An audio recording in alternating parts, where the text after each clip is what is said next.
झालावाड़ जिले की पिपलोदी हादसे को लेकर आयोजित हुई न्याय पंचायत अब सिर्फ हादसे से जुड़े परिवारों के लिए न्याय की आवाज नहीं रह गई, बल्कि आने वाले दिनों में राजस्थान की राजनीति का नया एजेंडा भी बन सकती है।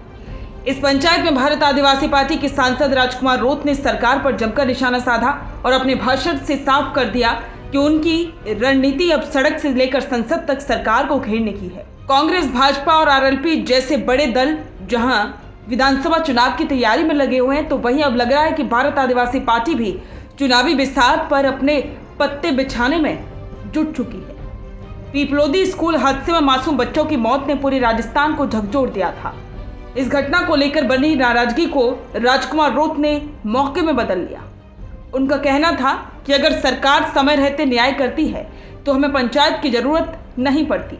यानी कि मुद्दा सिर्फ मुआवजे या सहायता का नहीं है, बल्कि सरकार की संवेदनहीनता को जनता के सामने उजागर करना है। यहाँ रोत ने दोहरे वार किए, एक तरफ पीड़ित परिवारों के पक्ष में खड़े दिखे तो दूसरी तरफ सरकार को असंवेदनशील साबित किया। न्याय पंचायत में राजकुमार रोत का सबसे जोरदार बयान रहा कि हम सरकार से भीख नहीं मांगेंगे। ये वाक्य साधारण नहीं था, दरअसल यही उनकी रणनीति की नींव है। आदिवासी समाज लंबे समय से खुद को मुख्यधारा की राजनीति में हाशिए पर महसूस करता आया। ऐसे में रोत ने इस बयान के जरिए आदिवासी अस्मिता को छूने की कोशिश की। उन्होंने मुआवजे के सवाल को लेकर भी राजनीति से जोड़कर सरकार पर निशाना साधा। ये भी रोत की एक रणनीति को दिखाता है। कांग्रेस भाजपा की तरह चुनावी तैयारी को यह दर्शाता है। कांग्रेस ने हाल ही में छत्तीसगढ़ में वोट चोर गद्दी छोड़ अभियान छेड़ा है। भाजपा लगातार अपने संगठन और जन कल्याण योजनाओं पर काम कर रही है। हनुमान बेनीवाल के आरएलपी भी चुनावी मुद्दों को हवा देने लगी। अब राजकुमार रोत की भारत आदिवासी पार्टी भी इस कतार में आ खड़ी हुई है। न्याय पंचायत जैसे आयोजन सिर्फ पीड़ित परिवार की आवाज नहीं, बल्कि आने वाले चुनाव के लिए पॉलिटिकल ग्राउंड वर्क भी है। भीड़ जुटाना, नारे लगवाना और सरकार पर हमले, ये सब चुनावी राजनीति का हिस्सा है। ये साफ दिख रहा है कि बीएपी अब सिर्फ आदिवासी इलाकों तक सीमित नहीं रहना चाहती, बल्कि पूरे राजस्थान में अपनी मौजूदगी दर्ज कराना चाहती है। राजकुमार रोत ने अपने भाषण में बार बार सरकार पर भेदभाव का आरोप लगाया। उनका कहना था कि उदयपुर की घटना में करोड़ों रुपए की सहायता दी गई, लेकिन झालावाड़ हादसे में परिवारों को नजरअंदाज किया गया। राजकुमार रोत ने कहा कि ये लड़ाई यहीं खत्म नहीं होगी, इसे दिल्ली तक लेकर जाया जाएगा। यानी कि मुद्दा अब स्थानीय नहीं रहेगा, ये पूरे राजस्थान और फिर राष्ट्रीय स्तर पर गूंजेगा। ये ठीक वैसा ही है जैसे कांग्रेस ने वोट चोरी का मुद्दा हर प्रदेश में फैलाना शुरू किया है।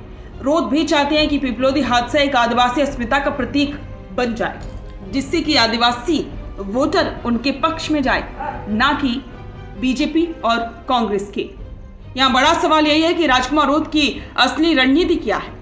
क्या वो केवल पीड़ित परिवारों के लिए लड़ रहे हैं, या फिर इस लड़ाई के बहाने वो अपनी पार्टी को प्रदेश की राजनीति में मजबूती से खड़ा करना चाहती हैं। विशेषज्ञ मानते हैं कि ये दोनों बातें साथ साथ चल रही हैं। राजकुमार रोत आंदोलन और अस्मिता की राजनीति को मिलाकर एक ऐसा नैरेटिव गढ़ना चाहती हैं जिससे उनकी पार्टी चुनाव में मजबूत विकल्प बने। अगर भारत आदिवासी पार्टी इस मुद्दे को लगातार उठाती रही तो ये कांग्रेस और भाजपा दोनों के लिए सिरदर्द बन सकता है। आदिवासी इलाकों में वोट बैंक पहले से ही निर्णायक भूमिका निभाता है। अब अगर बीएपी इस वोट को मजबूती से साध लेती है तो न सिर्फ कुछ सीटों पर समीकरण बदलेंगे, बल्कि दलों को भी गठबंधन पर विचार करना पड़ेगा। कांग्रेस और भाजपा जहां अपने अपने मुद्दों के जरिए जनता को लुभाने में लगे हैं, तो वहीं बीएपी भी पूरी रणनीति के साथ मैदान में उतरती दिख रही है। ये तय है कि आने वाले विधानसभा चुनाव में राजकुमार रोत का न्याय पंचायत कार्ड एक बड़ा फैक्टर साबित हो सकता है।